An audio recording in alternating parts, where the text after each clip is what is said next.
Hi, I'm Old Sneelock. Welcome to another episode of Old Sneelock's Workshop.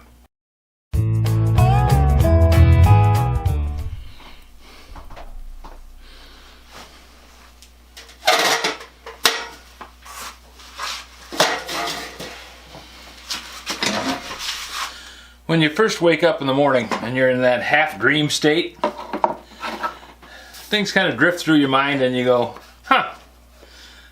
never thought of that. Well, in this case, I never thought of one thing. I put a brace inside the neck of this oil tank by taking a pop bottle cap and cutting it down and putting it in there. It reinforced the neck and made it so it didn't crack. But when I put the cap on, the cap leaked profusely. And I thought it was the cracks returning, so I did my level best to get rid of the cracks. And I think I've succeeded. I've done a lot of stuff to it and managed to make it not bubble. But I forgot something. In the neck of this cap, there's a little tube that has to fit inside this neck. So I measured the neck, looking for the smallest area.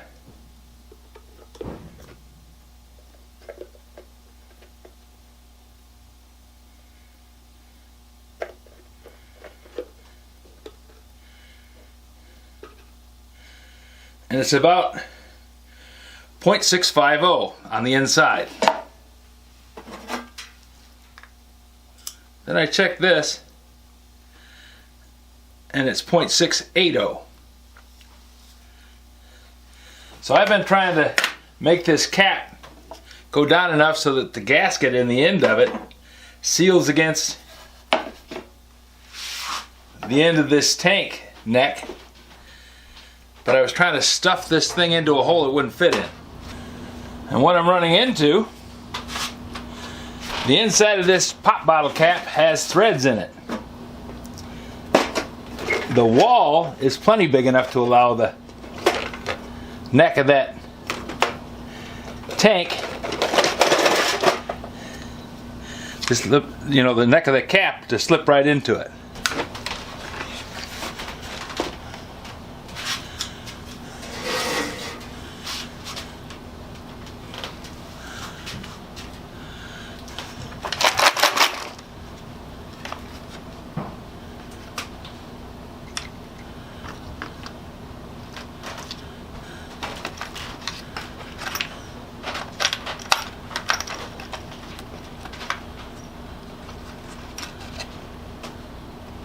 That's what I was looking for.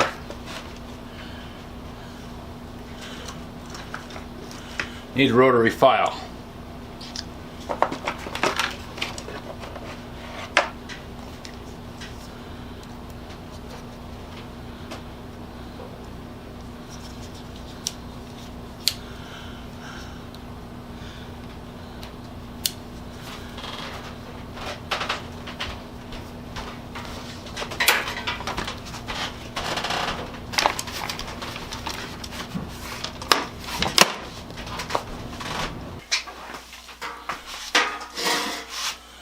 Now I'm going to take this Dremel tool with the rotary file and remove the threads from inside that neck.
Success.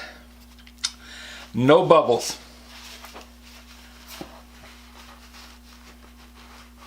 Now, all the other work I did up to this point was more than valid. I mean, I needed to fix the neck.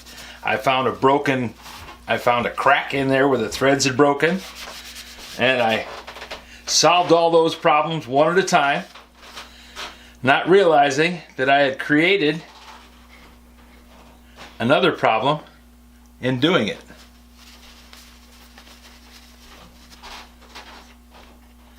When I talked to Steve, we all know him as Tree Carcass Mangler. When I discussed it with Steve, I didn't talk to him, but I talked about it in the comments. He said the filler neck not being flat might be the problem. I thought, well, that's really the only point it can leak at, because with my finger over the end of the spout, the neck, I didn't get any bubbles. Nothing. So I knew that I had the neck itself fixed, but until I woke up this morning with that half-baked thought in my head that that little neck might not be fitting.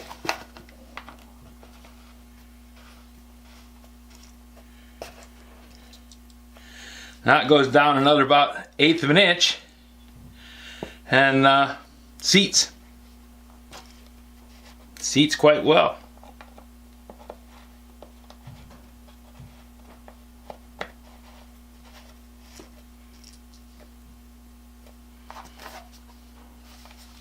Sit square.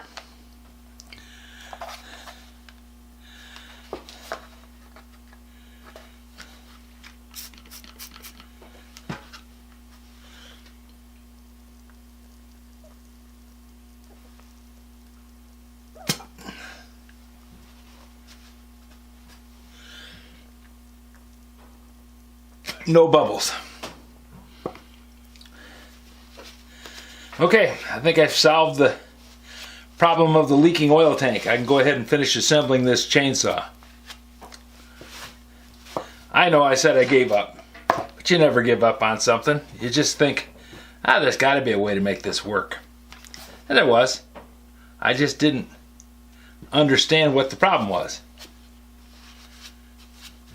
Problem wasn't that the neck was leaking, it's that the gasket wasn't touching this surface. And now it is.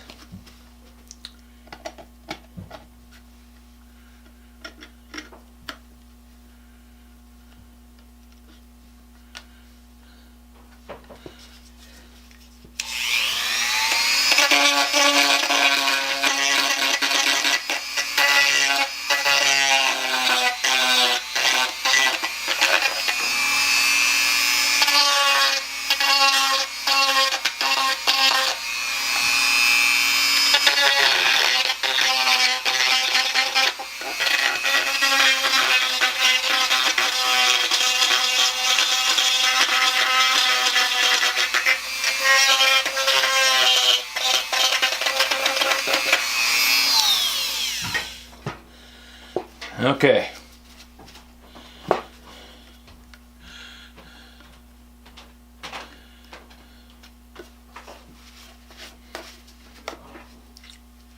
Now I got a whole bunch of crap down inside the tank that I got to clean out, but I think some time spent in the dishwasher, well, time spent in the sink washing it out, will probably take care of that.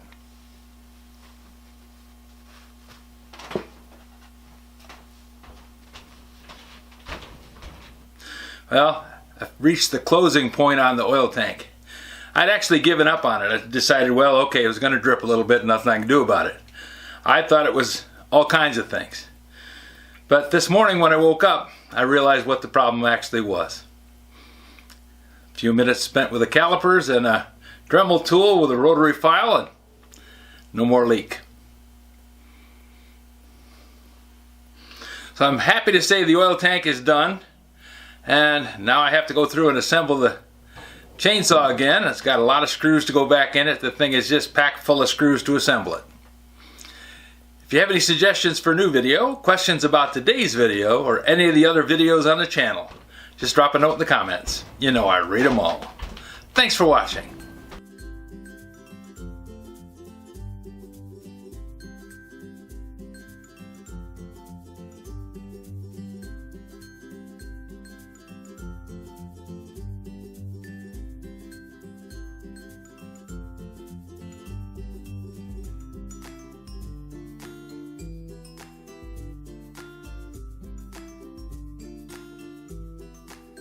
This video is not to be viewed by anyone under the age of 13 in the U.S. or 16 in the European Union without the express written permission of the parents or the legal guardians of the underage person. Such written permission must be on file at the local government entity in charge of enforcing the rules and regulations established by the FTC. Anyone violating these terms is admitting by default that they hold harmless the owners and operators of this channel. Any and all questions should be addressed to your local branch of the FTC.